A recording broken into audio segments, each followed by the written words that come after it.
Good evening. Thanks for being here on such a wretched night. And what a big turnout. We've busted right out of the temple tonight. I'm a little intimidated with America's rabbi and the God Slayer, Chris Hitchens, right here. Maybe you should be a little intimidated in this community. For all you know, I'm the son of snake handlers and primitive Baptists. In fact, I am. So we'll see what happens here. I hope that doesn't mean a prejudice in this debate. I made a mistake with my third child. I waited until she could speak to have her baptized. And when the baptism, water on head. And when the preacher, got the water with the droplets and began to put on her head, and he said, "It's in the name of God," and she said, "What is God?" Let's just do it. Let's start with the simplicity of a child. What is God, Rabbi? Well, it depends who you're answering. If you're answering a 2-year-old, you answer one way. But if you're discussing it with an adult, you begin with a recognition, which actually the entire debate should be framed with, of human limitation. In the following sense, when you were 2 years old, could you imagine what it's like to be an adult? Of course not. A 2-year-old has no idea what an adult is like. And yet we make definitive statements about God all the time when in every religion that I know of, the distance between God and human beings is infinitely greater than the distance between an adult and a 2-year-old. So when I say, as I'm going to in a second, I'm not going to avoid your question, but understand that I say it against the background of a religious recognition of our own inability to understand that which is infinitely greater than ourselves. My thumbnail definition of what God is that God is the source of everything that exists, and God is someone, something with whom a human being can have a relationship, and that you can live your life in alignment with a godly purpose. But any definition that is greater than that is in some ways to traduce God, which is why, by the way, the title of Christopher's book is exactly right. God is not great. Because to say God is great or God is something is to put a definition on God, which we know from classical Jewish philosophy you ought not to do. So in fact, Christopher's exactly right, and we can wrap it up right now. Thank you very much for coming. It's been a wonderful evening. Yes. Apologies perhaps to Muslims in the audience who say God is great all the time. We'll circle back. Okay. Chris Hedges, to you. Answer my daughter's question. Maybe you'll warn her off. If you don't mind, it would be Christopher and Hitchens. Yes, sir. Chris Hedges is a horrible... Hedges? Did I say Yes, Hedges? you did. Forgive me. Chris Hedges is a horrible apologist for liberation. Christopher Hitchens. That's better. Too many guests, too little time. Sorry, but I exist too, if you see what I mean. Yes, yes. May as well start by establishing that ontological claim. Well, Friedrich Nietzsche famously said that God was dead, and Sigmund Freud can be rendered as having said that God was dad. And I think both of them are probably right. The concept of God is like everything else in our vocabulary, man-made. It's an invention of human beings.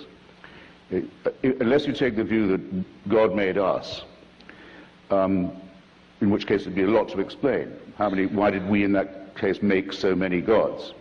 It does seem to be very much more probable that men and women made many gods than that any one God made all men and women and the rest of creation. And as well as being man-made, it's fear-made. It is the unexpressed or partially expressed wish for a protector, a parent, someone who will never desert you, someone who will do in a way you're thinking for you, especially on questions of moral philosophy. At its best, it's that. It's a wish to be loved more than you probably deserve. And at its worst, it's the underdeveloped part of the human psyche that leads to totalitarianism, that wants to worship and that wants a boss, that wants a celestial dictatorship. And that's the bit that's now threatening to destroy our secular civilization. And so you're quite right to start where you do. It used to be believed, the number of gods now it's infinite, and a new god is created almost every day by some cult or other, but it used to be that.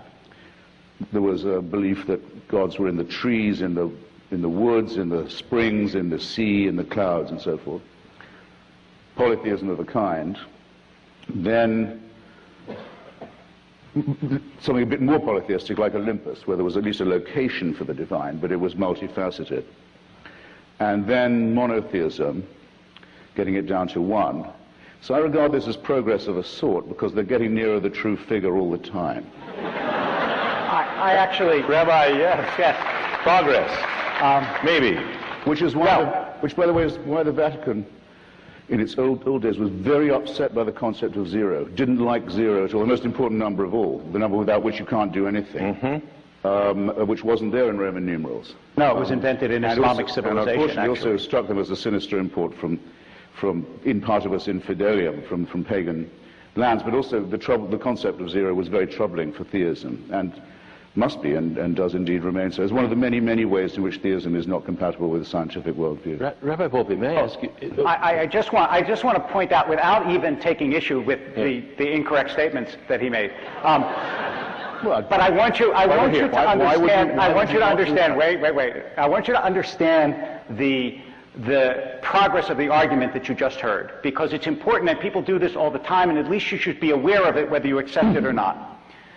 Very often when people argue with you, especially when they argue about religion, they attribute their own beliefs to logic and your belief to psychology.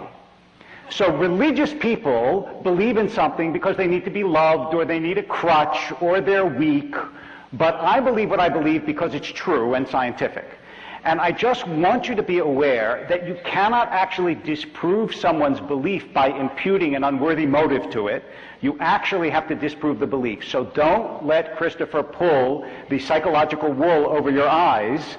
You can actually be just as worthy or unworthy of love, just as tough-minded, just as thoughtful, just as deep, and still believe in God, as most human beings have throughout all of human history, as if you are Christopher Hitchens. Christopher, are you a trickster? Well, I don't think that you couldn't accuse that of being an incorrect statement. You could accuse it of being an incomplete one. I didn't give all the reasons why people believe in God, but after all, you did write a whole book that argues that the belief in God can be very useful to people in times of crisis. Did you not? No. I mean, that's... and that's yes, but I never said that was why you should believe in God. And I don't think it is the reason why many people do. But remember that there are two questions. Well, I better now say, lest I be accused of not having exhausted the entire subject in my first response, I better say there are at least two questions. One is this: is there a God, a creator, a prime mover, an uncaused cause, whatever you like to call it? And this was the question answered at a certain point, not very long ago in our history, by the deists, people like Thomas Jefferson, Thomas Paine, and many others, who said that the order of the universe seemed to suggest that it couldn't just have been random, that there may have been a designer, but the designer didn't take any part in human affairs. And that, in the late 17th, early 18th centuries was probably, late 18th, early 19th centuries was probably a very intelligent position to hold. It was as far, pre-Einstein, pre-Darwin, was probably as far as you were likely to get with philosophical speculation. But so believing that there might be a cause or a mover or a creator is one thing, but believing that there is a supervising, intervening entity who cares who wins the war, who cares who you sleep with and in what way, who cares what you eat and on what day, and in other words, who makes you the center of the whole cosmos, is another thing altogether. So people who say, I believe in God, I'm a deist, have all their work in front of them before they can say that they are really religious. Are you prepared to be a deist? No. No divine mover, even at the, whatever, the origin? There's nothing in the natural, in the cosmic order, or that's the macro level, or the micro level, that's to say the constituent of our own DNA and the things that we have in common with the other animals, and indeed other forms of life like plants, that isn't susceptible to a much better explanation. Well, here's... as the great physicist Laplace said when he demonstrated his working model, his orrery as it's called, of the solar system to the emperor, and Napoleon said, well, I see there's no God in this system, and Laplace said, well, Your Majesty, it works without that assumption. Rabbi, I don't want to play God, but to give form to this. Sure. It's 2010. You said you think of God as the source of all. In the year BCE, 2010, why attribute the source of all to divinity? What about science? And you just said... Well, that's exactly what I was just going to address.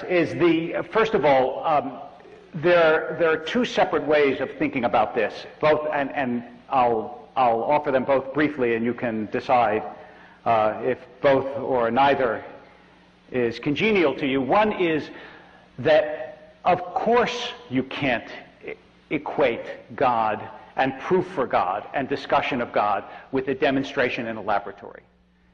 That's never been the case. The idea is different, to shift it differently, which is this. I would ask you this question instead. Deep down, do you believe that the universe is constituted only by stuff, by material, or is there a mystery at the heart of things? Do you believe that you are purely synapses, or is there something immaterial and eternal about you and those you love? Do you believe that things like love are just an epiphenomena of the way evolution has put us all together, or do you think there is something that in the fact that immaterial things like ideas and love and consciousness have such a profound influence on our lives that leads you to believe that the intangible can be at least as real or more real than the tangible? If that way of looking at the world appeals to you or speaks to you, then you understand that Laplace, in order to explain how the heavens go, may not need the hypothesis of God, but that in order to explain why there is something rather than nothing, why there is a deeper meaning to life than stuff alone, that's something that speaks to you and lets you understand that God is real. That's part one. Wait.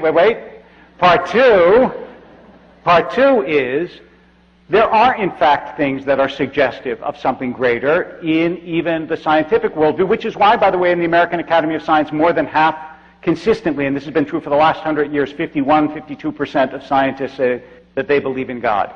And that is the fact that everything exists rather than nothing, that consciousness, which is still inexplicable to human beings, is real, that I make sounds, and which is immaterial, and it touches you in some way that makes you want to change things. The way of looking at the world, even from what we can see and touch and feel, suggests that there's something greater than what we know. And now, go right ahead. I can't paraphrase him properly, but you really ought to get hold of, it's easy to find on Google, a lecture given by Lawrence Krauss, who I regard as the greatest living physicist.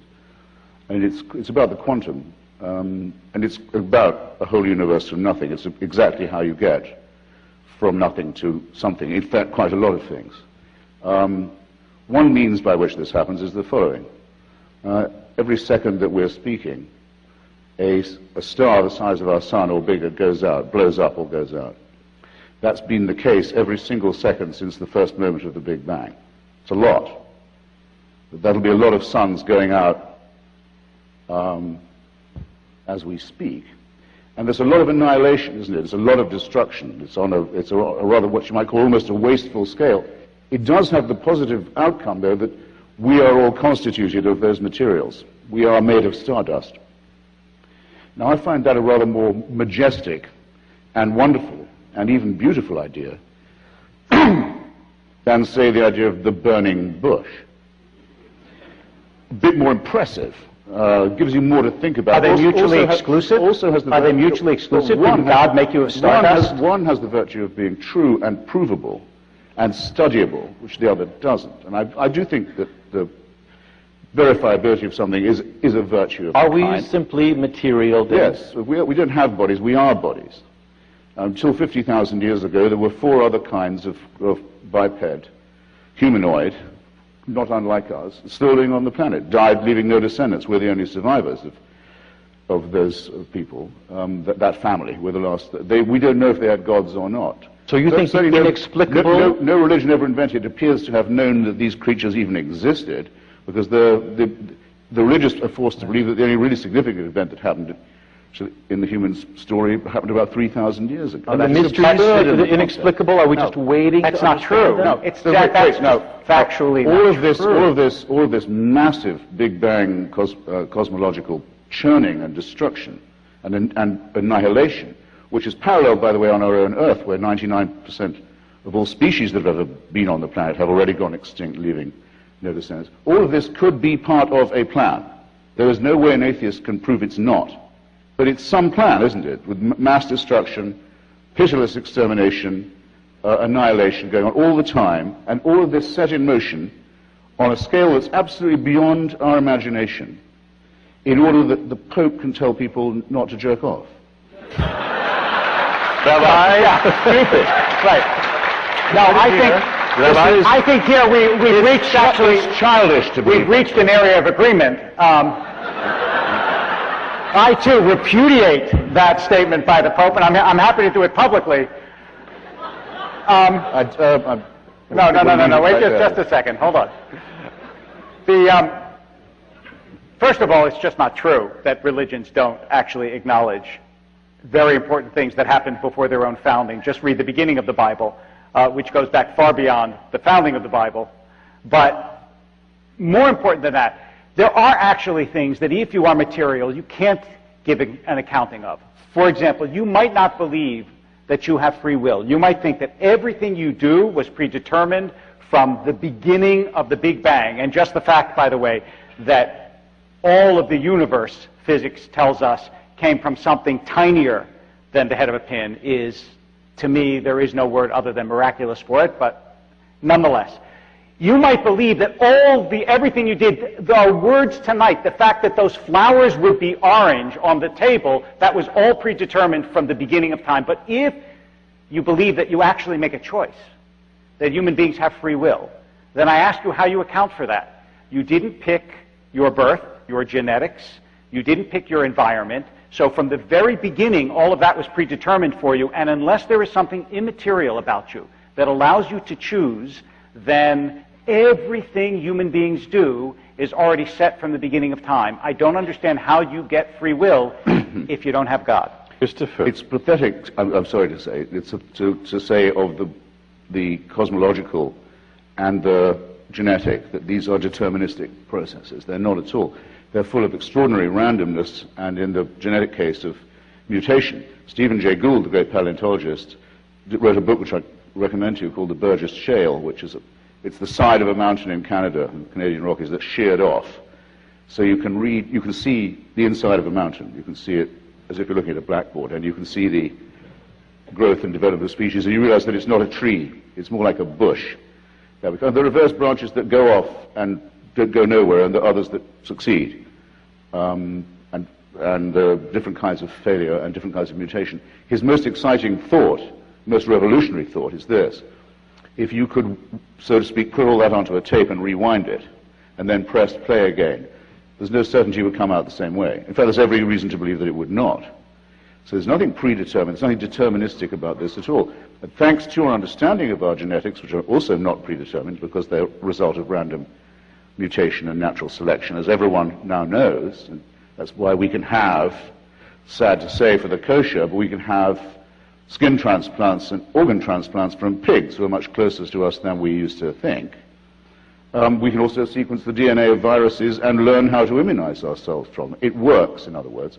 But yes, it can be tampered with, it can be engineered, for good as well as for ill. There's nothing deterministic about it at all. It's much more exciting, it's much more interesting, it's much more rewarding, it's verifiable. And yes, there are elements of, I was trying to say, the miraculous, the awe-inspiring, the tragic, the majestic in this, that there simply are not in the incantations of Genesis, where the supposed authors claim to know the divinity, the creator, on personal terms. This is nonsense. It's for children. Rabbi?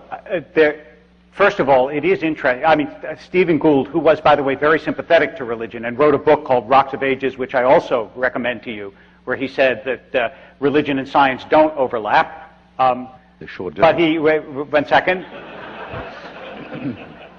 If you read his book on the Burgess Shale, he does say if you rewind, then you assume if you push play again, you would get a different result. And that's certainly true unless the result was intended. But more important than that, yes, there's randomness in the system. Nobody would argue that there isn't randomness in the system. But randomness isn't free will. Randomness is getting a result you don't expect. The question is, how do you get a directed choice, which isn't random? I choose right now to pick this glass up. Now, how did I make that choice? If I'm purely a product of my DNA and my environment, then it's not a choice. Then it was programmed in, then it's instinct. And the whole point that religion's always made about instinct was that human beings can rise above it. Unlike animals, which are the same at age 2 as they are at age 10, as they are at age 15, a human being grows and changes and chooses.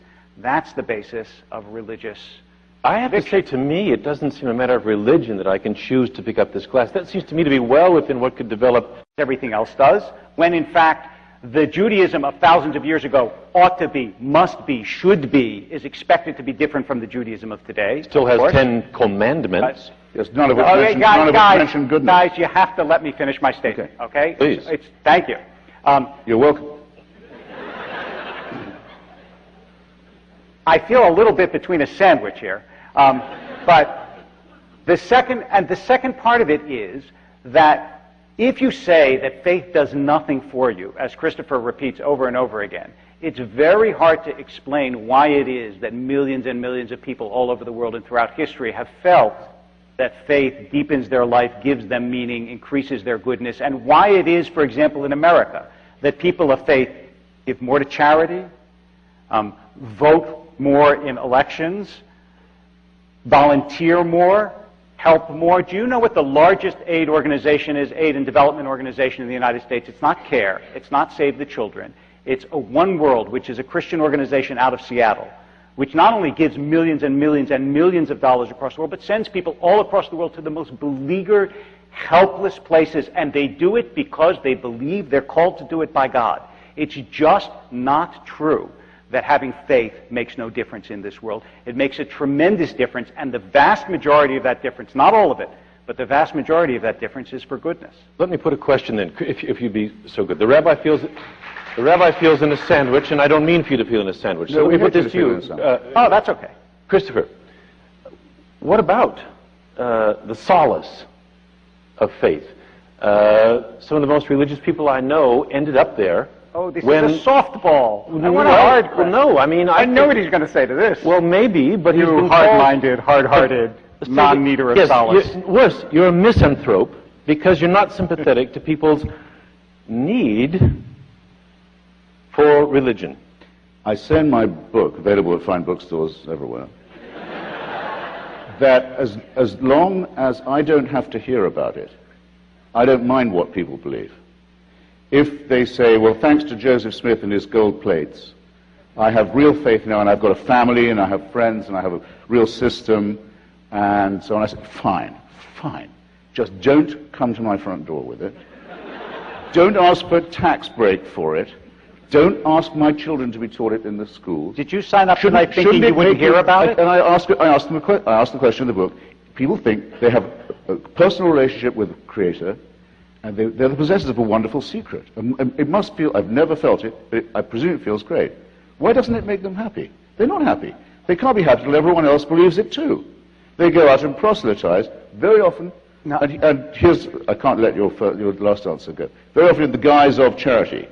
You notice how often that religion, rather than answer the questions that I've put, like, how do you know there's a God? What evidence do you have for it? Which you say, well, lots of good people do good things because they're religious. Well, let's take the most recent pressing case. Richard Dawkins and I and a few others, in the response to the Haiti earthquake, set up an emergency charity for people of non-belief to give to, because so many charitable organizations are, in fact, proselytizing groups. So we raised about $2 million in a weekend. And all that money goes straight. By the way, thank you. If you go to Richard's website, you can find out more about how to donate to this, because it's permanent. It's going to stay in being. All that money went straight to Doctors Without Borders, of course, and the International Red Cross, which, though it has a cross, isn't a religious organization. Both these organizations are already in Haiti. They're proven. None of the money goes to support any missionary activity. None.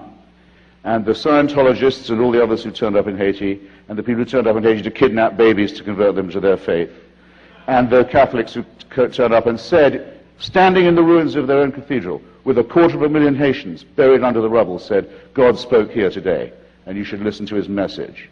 Don't tell me that's good. Don't tell me that's good. That's wicked. It's proselytizing. It's proselytizing with the helpless, using them as objects of charity and conversion. It's lying to people. But there's also a lot of wrong to lie. It's wrong to lie to people, and it's giving them false hopes and false explanations for their plight. Now, we're not guilty of any of that. And now I'll ask you another question. Where in the Decalogue does the word goodness appear? Where? That's a good swathe of Exodus for you. Where in Exodus does the word goodness appear? Where in this commandment-rich territory does the word goodness or the enjoinment to be good occur? This should be a softball for you. Okay. First of all, it tells you what you ought not to do. It says, love your neighbor as yourself in the book of Leviticus. I mean, I'm allowed to move to Leviticus from Exodus. Yes, I think that's fair. Yes, right. Yes, that's fair. Yes, okay. Thank you. I appreciate that. It says you should pursue justice you shall pursue. It says it over and over and over again. And also, by the way, no tradition, at least certainly not the Jewish tradition, and I'm not aware of any other tradition, is only the Bible. Judaism is a long exegetical tradition, and it says several times in the Talmud that the one purpose of the mitzvot is litzaref et habriot, which means to refine human character. It's clear that Judaism is directed around goodness. It's repeated over and over again. The whole system and framework of mitzvot are to get people to treat each other decently. And if you say, which you do, that people use authority, governmental authority, religious authority, military authority, political authority to do bad things, my answer is, of course they do. Anytime you set up a structure of authority, people will do bad things. Churches, other things. But that isn't what I said. But yes, of course. So what you say is, what you heard is, when religion does good things, it doesn't count because sometimes they want people to believe what they believe. When it does bad things, it's because of religion. When you make everything good that happens that religion does invalid, and everything bad that religion does representative, that's called arguing in bad faith, which is ironic for someone who has none. Oh, it seems a fair question. Yes, but it's not, I mean, as I know you know, that isn't at all what I say. I don't say bad things are done in the name of religion or by authorities. I say it's religion itself that is the problem. I go out of my way to make clear that I don't take refuge in any other position. Now, in Leviticus and in Exodus, if you're a neighbor, you better not, and you're supposed to love him. This person had better not be an Amalekite, a Midianite, a Moabite. Better not be a witch. Yep. The destruction of whom is enjoined. Right. Better not be a homosexual, the stoning of whom is enjoined. Better not be a slave, the terms of enslavement of which are all laid out. Now, these are primitive, tribal, agricultural. Most of the commandments, by the way, all the Decalogue, by the way, is addressed to the property-owning classes. Here's what you can't do with your servants. Here, your servants must also obey this commandment. Why are the commandments addressed only to people who have staff? Why are the women, rather a large objection, I thought, why are the women counted as part of the animal and chattel that's disposable by these holders of property? Couldn't it be any more obvious that this is a man-made phenomenon, and at a time when people were not at their best and were full of fear and ignorance and greed and covetousness of other people's property? Can we be faithful and not be trapped by history? Not all of its elements are it's not only that, but as Christopher knows very well, I assume that the Bible was put together by human beings, and that the Jewish tradition is a long evolving tradition, as are other traditions, in which the dross of history is gradually refined in the same way that you would not expect someone 3,000 years ago to be able to understand the sort of arguments that you're making tonight. People change. There's an evolutionary process also, not only to biology, but to sociology, to ideology, all of those things.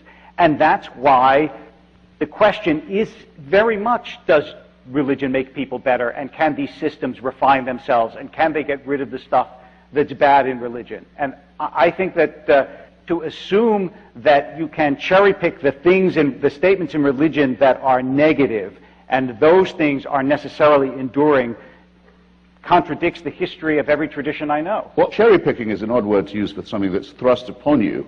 I've got no choice but to study the Decalogue. No, actually, I point out it says it's addressed to property owners and enjoining them to keep women as property. So you're cherry picking. Are you in favor of theft, murder, and adultery? Do you think those are good things? Well, here's exactly the nub of my question.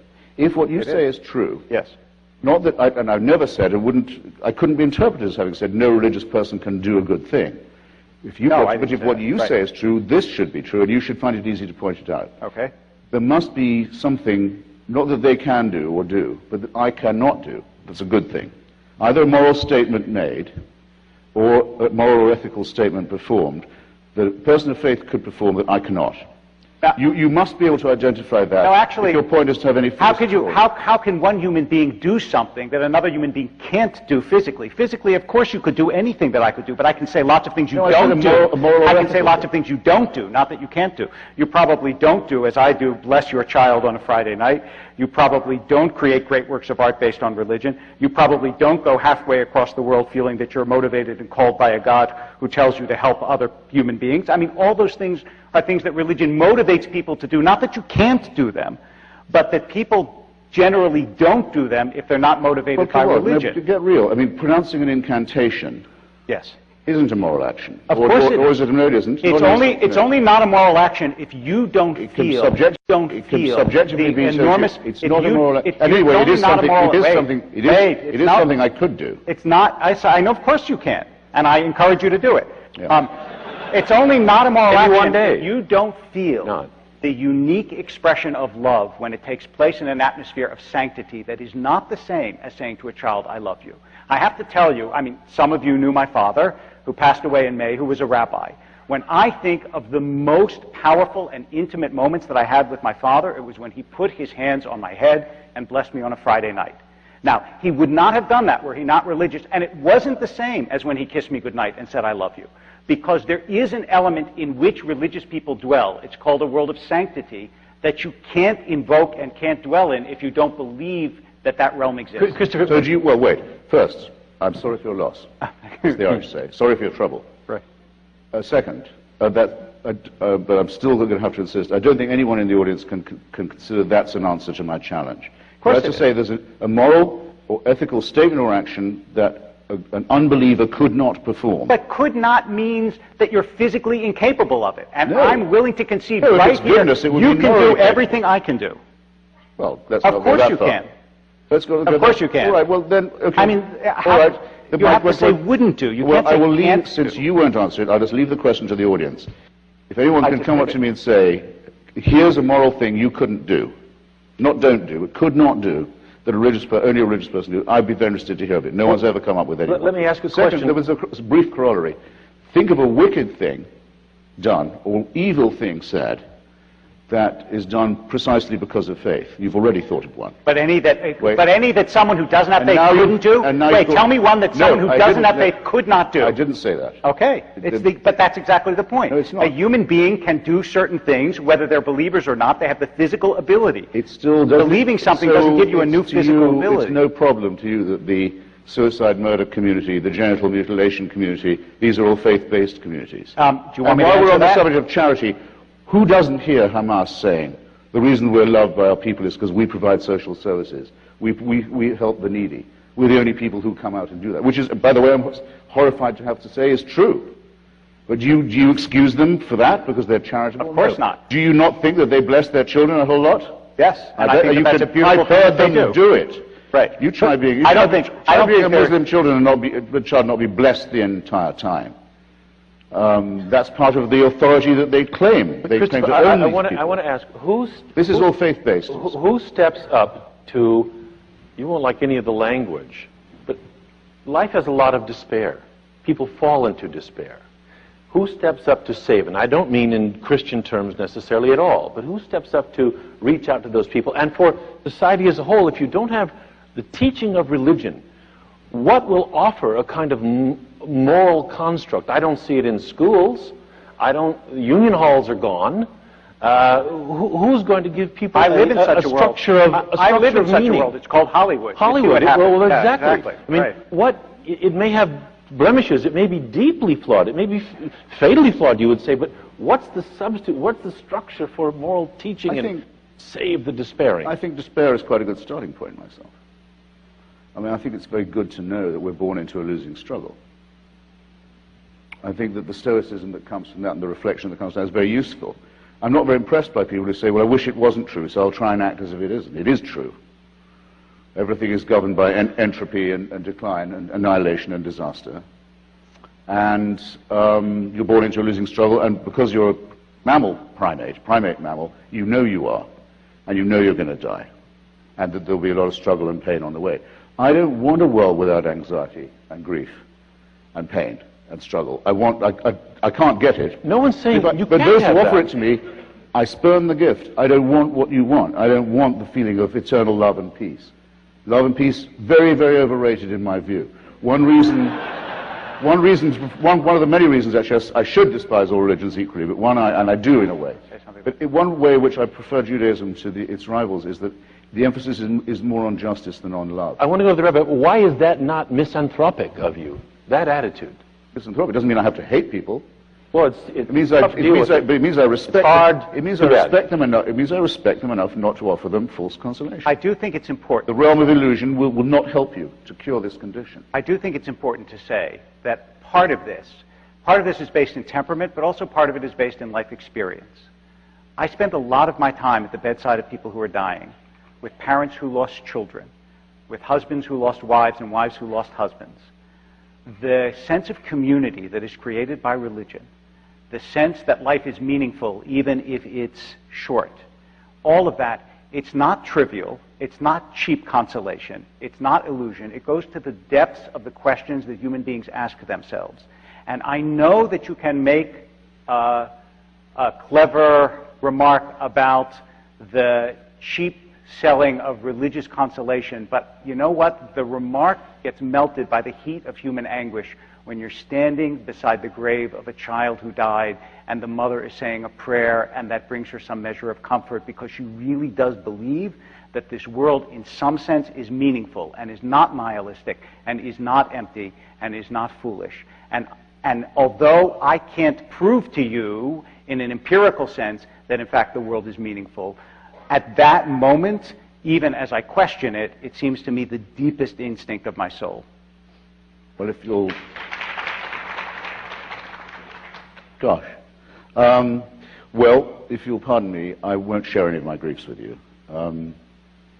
But I've never had one, or known anyone who had one, who's had the faintest consolation from religion. And indeed, being told, as the Christians tell them, that they're off to a better place and so on, I think is positively wicked thing to do. I think lying to the dying for a living, what self-respecting person can do that?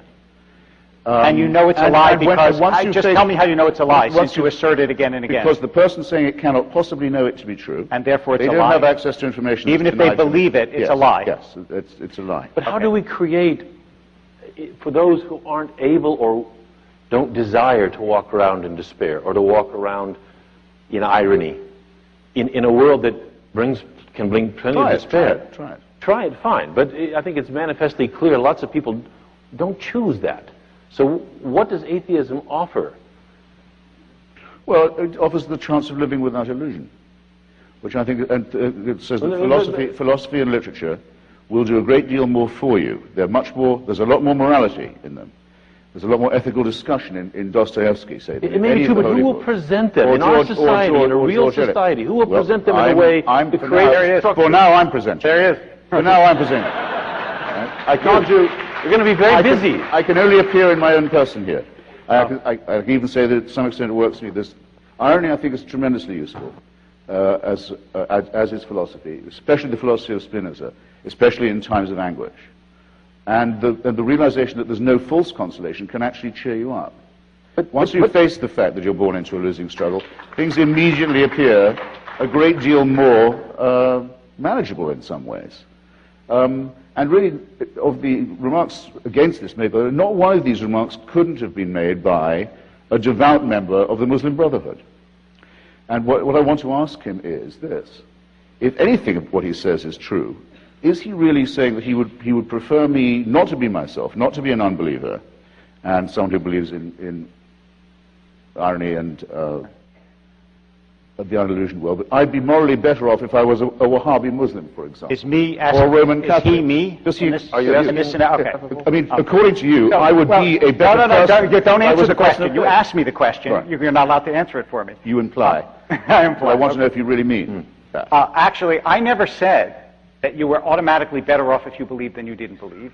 I think Christopher is very useful in the world because he forces religious people. I mean, he's useful for many, many reasons, obviously, to the world, but he also forces religious people to think seriously about their faith. And as I understand the God that I believe in and the God that Judaism presents, the first and primary demand is not belief. The first and primary demand is goodness. That's exactly what characterizes Judaism. And therefore, if you say to me, I'm a good person, but I don't believe, is it better that I would be a miserable person who believed? All I have to do is look at the sources and say, obviously not. Obviously, it's better for you to be who you are and to promote goodness in the world. That's exactly, l'takeno olam b'malchut Shaddai is what the Jewish tradition teaches, to make the world better under the sovereignty of God. But notice the first clause in that is to make the world better.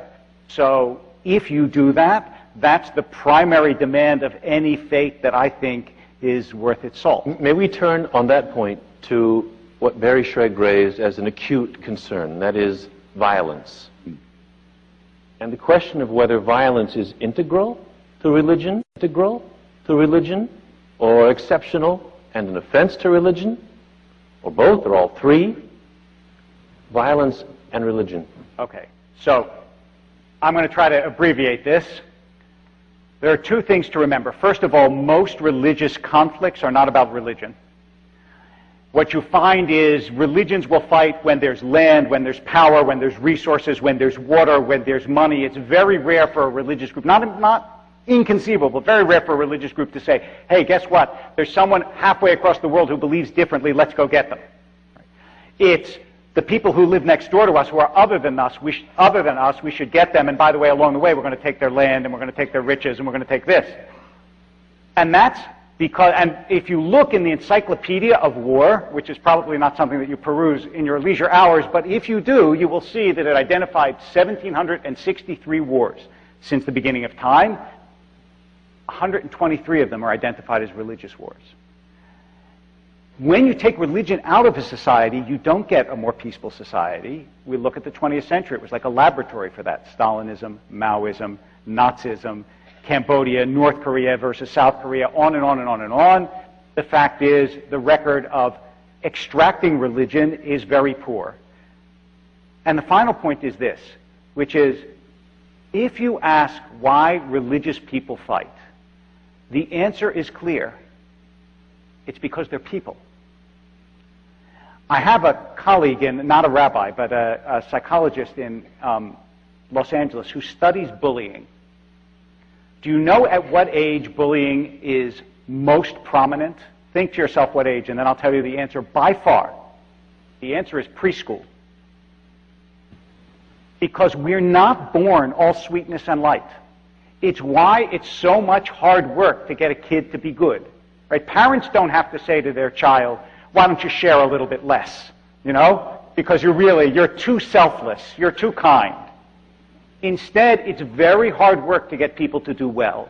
What religions are known for is their attempt to make something straight of the crooked nature of human beings. And they fail again and again and again, exactly as you would expect if you know human nature.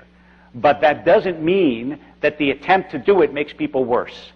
Quite the opposite, at least according to the evidence of history. Well, violence, there's no mystery about violence. I mean, violence arises because we are primates, imperfectly evolved. Our prefrontal lobes are too small, our adrenaline glands are too big. There are various other deformities of this kind. Sexual organs designed by a committee, all the rest of it. And we're greedy, and we're back to polytheism. We're greedy and fearful, and covetous of other people's and also surprisingly, it's probably our biggest defect. Given that the reason we're so successful is there's almost no genetic difference between us. If we were dogs, we'd all be the same. Breed, fantastically little variation. But we're incredibly prone to tribalism and ethnic and racial, what Freud calls the narcissism of small differences. So, of course, if a tribe, let's say, that's calling itself the Children of Israel, for the sake of argument, decides that it should kill all the other tribes that get in its way, take their women as slaves, butcher their men, take their land, take their cattle, and so battle in this way across to Canaan and take everyone else's land and burn down there. That's going to happen whether there's a God or not, or whether there's religion or not, but it'll happen very much more intensely if they believe they have a mandate from heaven to do so. It's a terrific force multiplier. I think there would have been a quarrel between the Hutu and the Tutsi of Rwanda, say, once Belgian colonialism had established that there were these two different character groups, types, that is, the tribes. But it's a terrific force multiplier that the Catholic Church was as strong as it was in Rwanda, the most Christian country in Africa, made it infinitely worse. What makes the Israel-Palestine two-state solution ungettable? Because there's a chunk of people on both sides who say they have God in their corner and God gave only their group the land. And they can negate the votes of everybody else, including the whole of the international community, by the way, just because of their faith. Northern Ireland is the same. There would have been a Republican nationalist dispute. It's infinitely worse because of religion. So I think the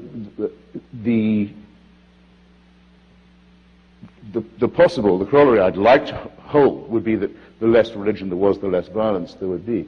But I can't in good Darwinian conscience say that. But I think the more that people refused orders that were divine, as, for example, to take the preposterous allegation that the rabbi makes that the wars of the 20th century were secular wars, the belt buckle worn by every soldier in the Nazi army that says, Gott mit uns, God on our side. I don't think that was a help to you. Things were bad enough as they were. On page 70, I think it is, of Mein Kampf, Hitler says that in taking on the filthy virus of Judaism, I know I'm doing the work of the Lord, and I'm summoned by the Lord to do this work. A book, one of the very few books the Vatican didn't ban in that period, by the way. I don't think that was a help either. So I'd say, on the whole, we'd be better off without the belief either in a supreme dictator, because that leads to violence, or the idea that God takes sides in our pathetic mammalian disputes. I want to just, as a coda to this, when you say that we shouldn't take orders, I just want to remind you of a long history. For example, the abolition of slavery was almost entirely the work of people who believed they were taking orders from something higher than societal orders. Wilberforce in England, here, Beecher and John Brown and so on, they believed they were doing God's work by abolishing slavery. And it's interesting that the abolition of slavery was a Christian movement, but the idea is it's not an issue of who you take orders from. It's an issue of the orders you take. That's the issue. And it comes down in part to what kind of religion you practice, not whether you practice religion. Comrades, I'm sorry. Comrades, what kind of orders you take. Brothers and sisters. Brothers and sisters. That's better. Comrades, friends. I suppose it is somewhat to the credit of some Christians that in the waning decades of thousands of years of slavery that were biblically mandated, some of them belatedly joined things like the American Anti-Slavery Society, stars of which were Thomas Paine, Benjamin Franklin, non-believers, right? Whereas to the last day of the Confederacy, the flag of the Confederacy said Deo Vindice, God on our side. And every justification for that slavery came from the Bible, where indeed it's not hard to find it. We're going to take questions from the audience in about 1 minute. There are microphones. If you have questions, make your way, and we will take them very shortly. As we begin to do that, may I ask, Christopher Hitchens, you've debated Rabbi David Wolpe on this subject. You've debated the Reverend Al Sharpton. Yes. What's the difference between these debates?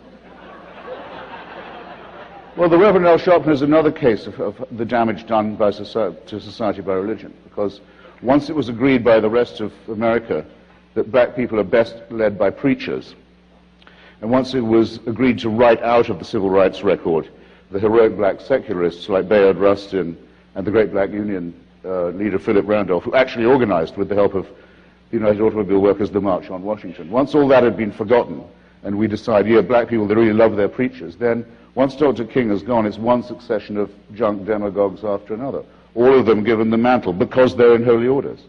There's no fraudulence you can't get away with in this country if you can get the word reverend put in front of your name. Questions from the Sharpton's audience? a very conspicuous example of that. We'll begin right here. Madam, your question. Sir. Sir, I can't see. I'm sorry. Hedges, Hitchens, Mr. Hedges. Adam, sir. Yeah, I'm going to come there and beat you up. Okay? Later. Okay. It seems to me that most religions deal with operational aspects of life, such as human capital development, that is the accumulation of literacy and technology, economic development, mental and physical well-being, and public service, which deals with charity and those kinds of things. These are the work of religion, you're saying? Yes, that they profess this, yes. And that all faiths profess these things, and since they do, it seems to me that it's not so much their profession that causes the negative externalities between people who profess these things, but it's the labels that they take hold, such as, I think Mr. Hitchens alluded to the fact that people say things about their faith that they actually don't practice or believe. And so I'm saying that should we just abandon these labels and stop calling ourselves Jews, Christians, or Muslims, or whatever, and deal with the operational facts of life, which deal with, again, human capital, literacy, economic development, mental and physical well-being, and public service and charity, helping others, without the labels. Rabbi? If I understand your question correctly, I would say this. The largest organized groups of charities in the world, over and over and over again, all around the world, organize themselves around religious groups. I don't think that that's a mistake, and I don't think that that's a coincidence. So that, in fact, if you disband the idea that we're doing this as a religious group, you will, in one stroke, undo a great deal of the good that happens in the world. So, no, I think that communities, which, by the way, without religions, I don't know where you get communities where young and old sit together in common purpose. It's very rare, especially in our atomized society. If you disband that, I think you'll get trouble. Christopher, without community, without the labels? Implied in what David says is that a person exists who would say, now that I don't believe in God, I'll stop giving money to charity. I don't care anymore. I don't think there is such a person. And if that were so, it would be a very strange religion that they'd been professing. Who will organize good works in the absence of religion? But why is it that in survey after survey, religious people do give more, and religious people watch less television and use drugs less and use alcohol less? This is what religion is down to. It has social utility. It's very impressive to me. Okay, good. It's very often the first thing. When we debate with Catholics, they always change the subject to charity right away. With Jews, it's usually a little later. You just said that they... And with Muslims... And with Muslims, it's at the very all the time. Because what else can they don't want to defend their faith. But you just said the opposite. You just said that if you didn't believe, you wouldn't do it. They don't want to defend their faith. They don't want to say, they feel uneasy talking about redemption, salvation, all this kind of thing. But look at the good work we do. If you talk to the Mormons, they'll say, you may not think much of Joseph Smith. And I say, you got that right. Say, but, boy, you should see our missionaries in Peru. The government will do the work if religion does not. Excuse me, government? What has this got to do with the existence of God or the validity of religious claims? It has nothing to do with it. Social utility. Which is why it's always introduced as a time-wasting tactic. Wait. No, don't applaud that. Nothing to do with it. He just... But... All right, all of you who applauded, I just want to ask you this. If Christopher says to me, God doesn't exist, and I say, but we do good things, he's got a point.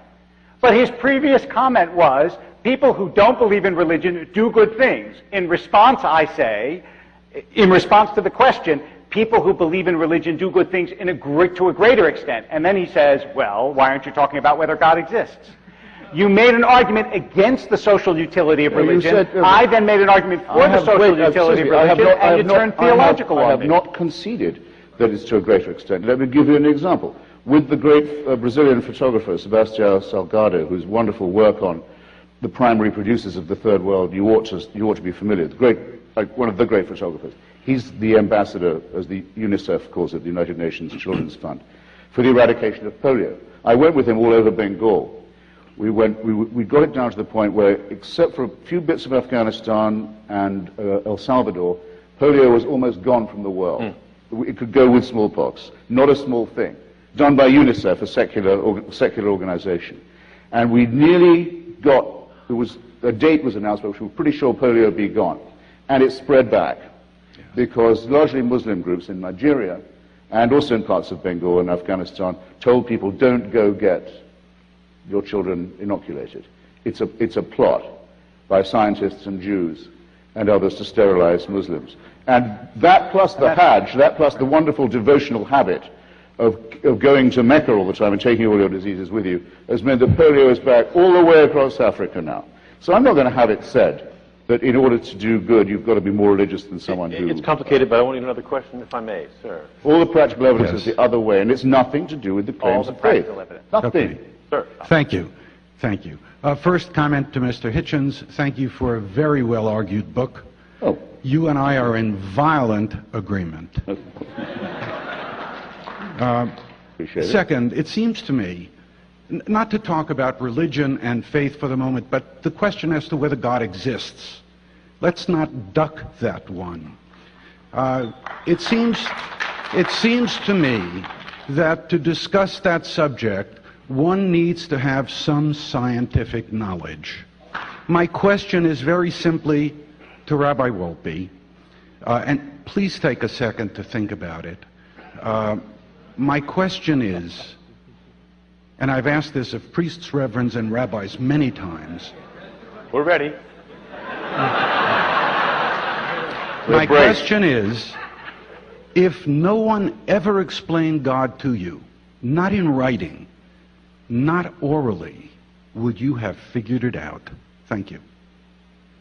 So, first of all, I think that it's important to understand that the idea that there's an inbuilt opposition between scientific knowledge and belief is contradicted by some very prominent scientists, including Francis Collins, who's the head of the Human Genome Project, who wrote a book in favor of God, Owen Gingrich, who's an astrophysicist at Harvard, who wrote a book talking about his belief in God. I always find it interesting that people assume that the expertise they have is necessary in order to make the assertion that someone else makes, and if they don't have it, then they can't speak about it. I grew up in a home where one of my brothers is a PhD in bioethics and the other one is a PhD in developmental biology. They talk science all the time. I think for a layperson, I have a reasonably good grasp of some sciences, and I would say, absolutely, I can make the assertion that God exists precisely because the criteria that is used for a scientific assertion is not used for a religious assertion. Nobody asks, in the same way that you make philosophical statements that are not subject to scientific criteria. If you ask yourself, what does the world look like to something that's not human, to a bat, to an ant? The answer is, we can't possibly know that, because we can't unknow what we know, and we can't look at the world through different eyes. So if you ask me, would I have come to this belief if it wasn't explained to me? My only evidence to answer that is yes, human beings did. And either it was explained to them by God, which is what I assume, or you would come to it naturally. So yeah, I think I would come to it naturally, but can I prove that to you? No, it is precisely one of the many examples of unprovable questions that we nonetheless can feel deeply about. My point, though, is that early on... Is this a debate, or is this a question? Early on... Sorry, man. Let me put it to Christopher. Do you assume that everything will one day be solved scientifically, or does it matter to you? No, all the science is going to do is keep on teaching us how little we know and multiplying the distance between our own attainments and our desire to master these matters. Many of these questions will remain undecidable, which is the way I like them. Religion and science can coexist in the same person, that's true. Now, I know Francis Collins. He's brilliant on the genome, but if you've read C.S. Lewis, you don't need to read him on religion. It's unbelievably naive. Sir Isaac Newton was an alchemist, a very strong, if rather superstitious Christian. He thought the Pope was the Antichrist, might have been onto something there. But a very weird, full of very weird beliefs. I thought if you knew the measurements of the old temple, you'd know more than if you understood gravity. Alfred Russel Wallace, who did most of Darwin's work for him, was a spiritualist, would go to table rapping sessions, listening to burblings from the beyond. Joseph Priestley was a Unitarian and believed in the phlogiston theory. Shouldn't that be a late? It's really only until, I would say it's only until Albert Einstein, not until, Albert Einstein, that you get a scientist who's also essentially a philosopher of pure mind. That's the great breakthrough. And now you can have private beliefs and be a scientific person, but no one says my science helps to vindicate my religion. No one says that anymore. That's not doable.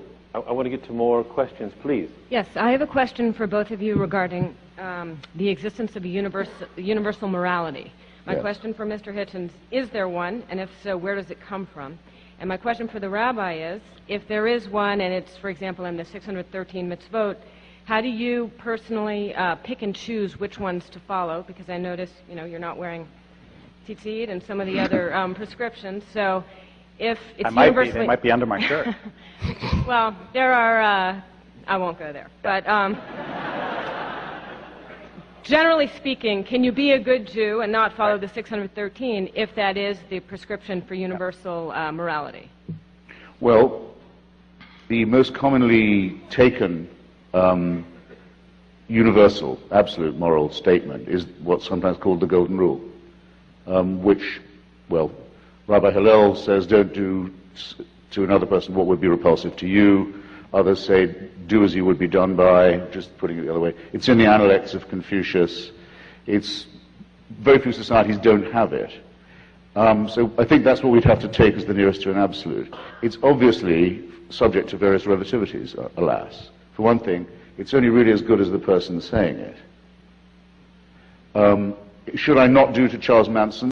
Should I not do to Charles Manson what I don't want him to do to me? Well, if you see what I mean. I mean, should we say, let's do to Charles Manson what we wouldn't want done to ourselves? Obviously not. It's just like the contradiction between the Old and the New Testaments. The Old Testament says an eye for an eye, a tooth for a tooth, which would lead to a very eyeless and toothless world. And then the Nazarene says, you can't condemn anyone unless you can cast the first stone. Actually, that bit was knitted into the Bible quite late and is almost certainly a fabrication. But it's believed in by many Christians who, as you know, will believe practically anything. But if you can't condemn anyone without being yourself without sin, then we can't even arrest Charles Manson unless we were sinless ourselves. So these moral absolutes are actually more full of moral relativism than you might think. And the reason people want there to be absolutes is this. They want there to be an absolute authority who can give them to you. Because wouldn't that save you all the trouble of thinking out ethics for yourself? Which is where I started. Why not take that chance? More enjoyable, less subject to appalling commandments to stone witches and murder homosexuals. And all the rest. Yeah, all that. Rabbi, universal morality, and if there is...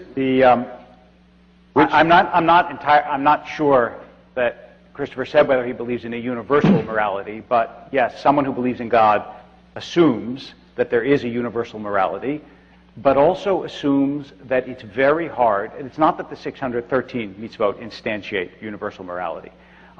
And moral reasoning, as far as I know, is certainly in other traditions, but obviously in Judaism, is an essential part of the Jewish tradition. It's not that you get out of thinking by being part of the Jewish tradition. In fact, questioning, reasoning, wondering, thinking, objecting is an essential part of Judaism.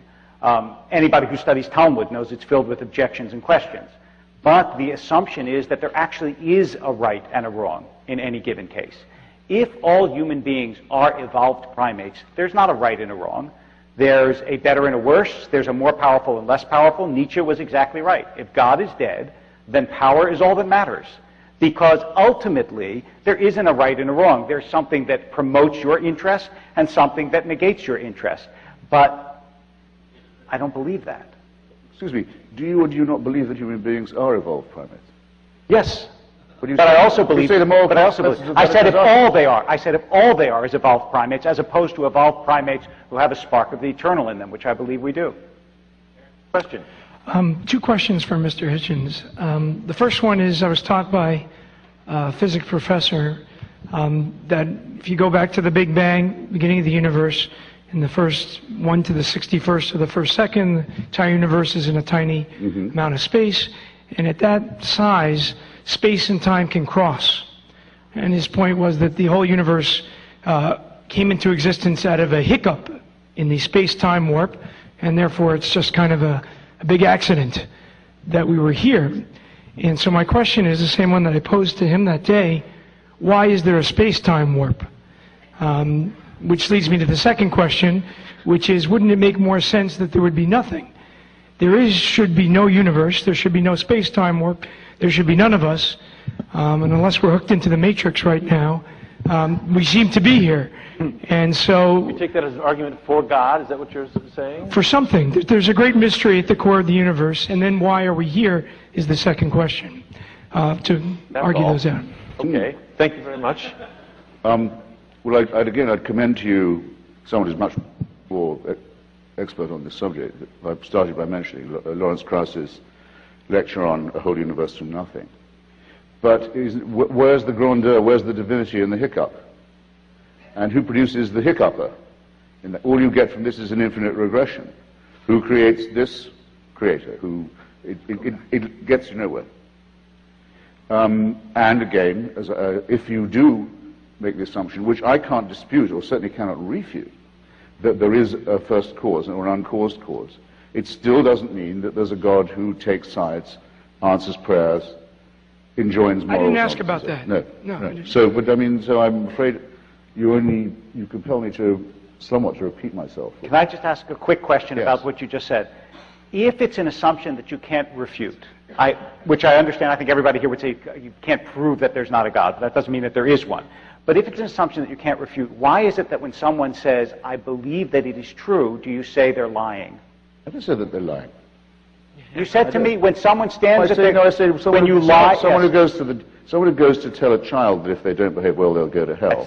That wasn't the example that we Someone used. who goes to the deathbed and says that I believe that there's a world other than this one. You're going to a better place is I think, a charlatan, a nauseating charlatan. I'll let it. And the question is whether religious people at the highest level have a better understanding of themselves than people who claim to be atheists. And in particular, we can ask the question, is Mr. Hitchens himself really as great an atheist as he claims?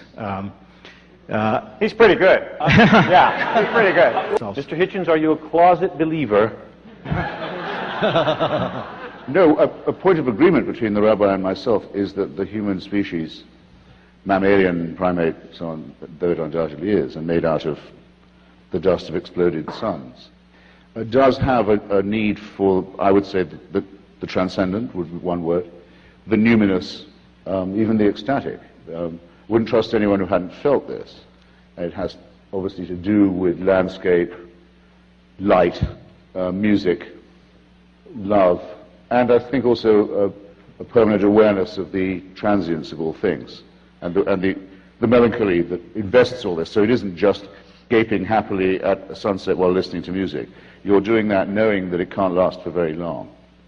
Very important part of the awareness. People who didn't have this would, I think, be beyond autistic. But there's no need for the supernatural in this at all. There is no supernatural dimension of which this gives you a share. And yes, of course, for poetry and literature, we are rather stuck with the pathetic fallacy, if you know what I mean. The pathetic fallacy is giving human attributes to material things. So we're tempted to do that too. Rabbi, can Hitchens be saved? Just on the word evil, though, I personally find it's a word you absolutely have to have.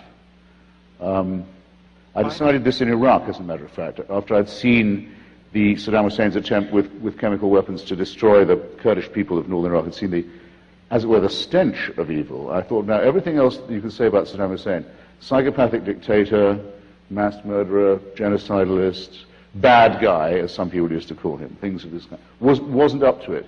There was a surplus value to totalitarianism, a sort of a numinous bit, a shimmer around it, that meant that evil is a word we could not do without.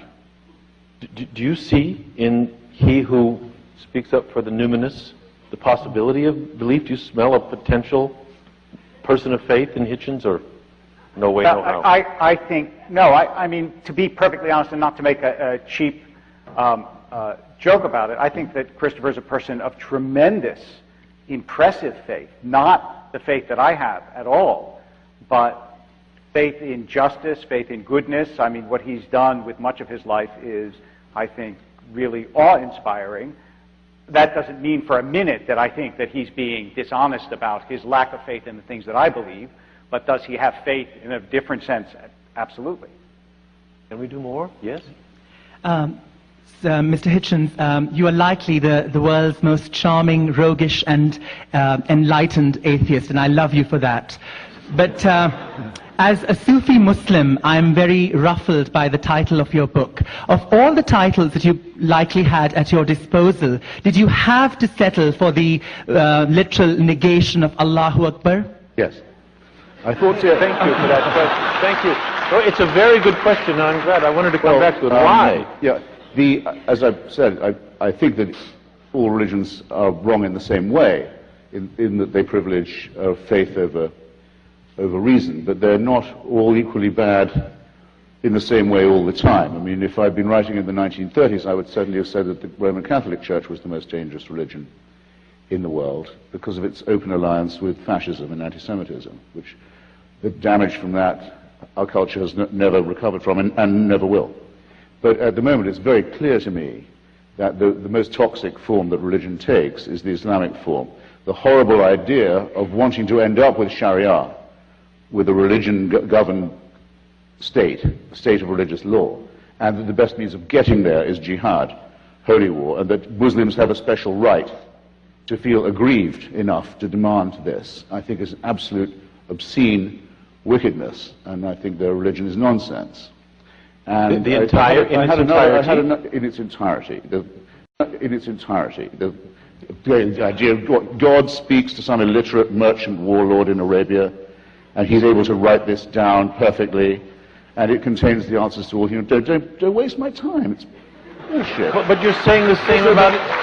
Also, that God speaks.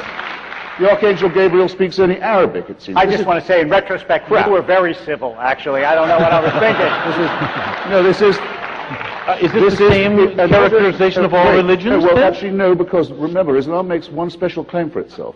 All religions claim to be revealed truth. They all are founded by divine revelation. But Islam rather dangerously says, ours is the last and final one. There can't be any more after this. This is God's last word.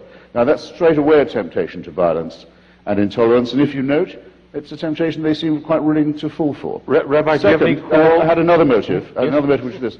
If you remember Dick Gregory, the older comrades here will, great black comedian and civil rights activist, when he came to write his memoir, he called it nigger. Right.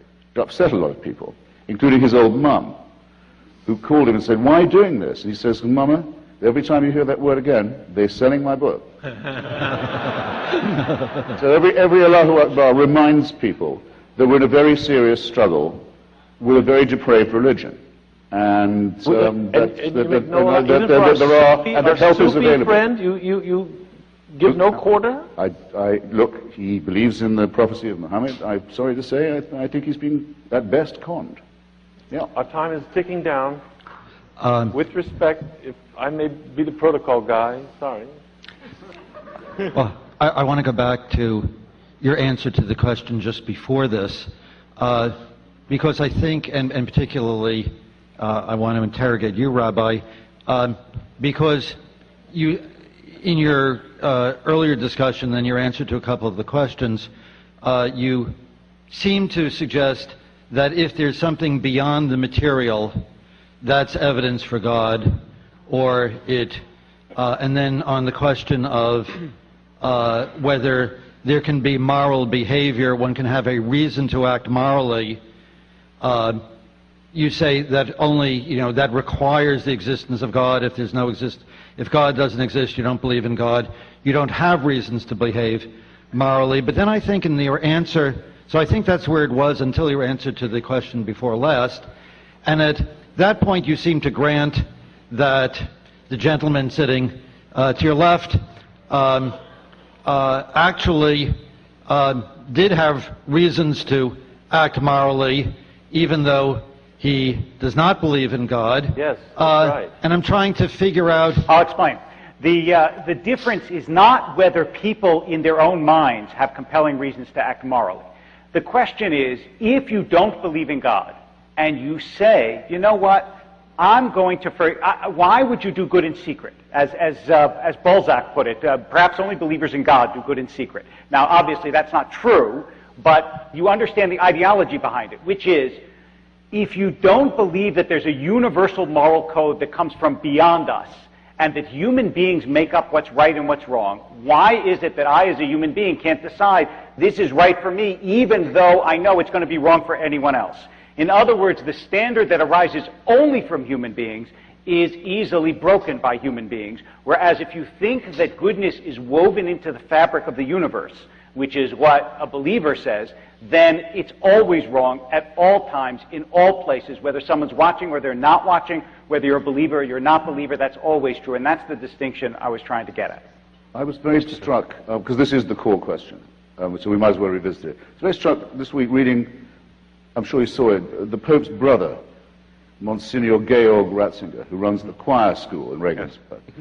He's discovered recently there's been some unpleasantness at this school, of which he was the steward for about 20, 30 years. He said he didn't know about any of that, and sure he claims not to have taken any part in it, but he said he did used to smack the boys around quite a lot. He said until Bavarian law changed and made it illegal for teachers to hit children. Right. Well, I don't want to be told anymore that without religious people we wouldn't know what morality was. He didn't know this until the secular law intervened and taught him how to behave. Now, wait. What is the church? What is the whole racket of the church in this? Protecting itself from it, saying they were all ordered: don't go near the courts, don't go near the police. We'll sort this out among ourselves. And they say they're the people who prevent us from succumbing to moral relativism. I'm not hearing it from them. I'm sorry, it's insulting to be talked to in that way. The great recent governor of this state, Mr. Romney, wants to be president. Okay, there's a constitutional issue here. Mormons are supposed to say that they're prophet, as they call their leader. His word is sovereign over anyone else's, including the Constitution of the United States. So Romney has to say, and finally people did force him to answer the question, well, do you think that about your prophet? He said, no, the Constitution takes precedence in all cases. Fine. So to the extent that he's an acceptable person, it's to the extent he's not a Mormon. The discipline of secularism is necessary to civilize these superstitions. I hope very few of you begin your day by thanking God that you're not a female or a goy. Our time is short. We're going to swing around just a little bit. Yes, back here. Okay, this is for Mr. Wolpe. At the start of your talk, you said your belief was scientific, but you spent the rest of the talk backpedaling from that. But my real question is about free will. You say that you cannot get free will from a deterministic system. I can create a pseudo-random number generator that you cannot distinguish from randomness, no matter how long you look at it. It'll take longer than the life of the universe. Right. So where did that gives you randomness. That doesn't give you intentional free will. And I never said at the beginning. But if you use that at the beginning, by the way, that my belief was scientific. Okay, but if you use that as an output, it's deterministic, but it gives you a random result that you can use for free will. Now, where did your deity get free will, if it has it? If it doesn't have it, it's not much of a deity. If it does have free will, either it got it itself, why can't we do it, or some other deity gave your deity free will, which gives you infinite regress. This will be our last question, I'm afraid. The answer is that there is no analogy between the deity and between human beings. Just like when someone says, who gave birth to God, that's a misconceiving of the religious concept of God, which is that God has always existed, and God isn't a biological creature. Therefore, God doesn't get free will the way human beings get free will. The objection and the problem with human beings getting free will is that if we're purely biological, how does that alchemical, metaphysical free will get into us? And a random generator doesn't give you free will, even if it gave you random numbers. That's quite different from actual choosing to do something or to do something else. Well, who do you think in our society is winning this debate? The atheists, the new atheists, the religious? Where's the center of gravity going? And this will be the last question, I'm afraid. I think a very large number of people don't, and they say this based on experience debating in a large number of churches and synagogues, go there for some of the reasons the rabbi gives. Community, Tocquevillian reasons, you might say. American communities, charities, self-help, often they run a school, this kind of thing. They don't really believe the holy books. They don't think they have been specially noticed by God or can expect any special favors from him. But they see, as it were, no harm in it.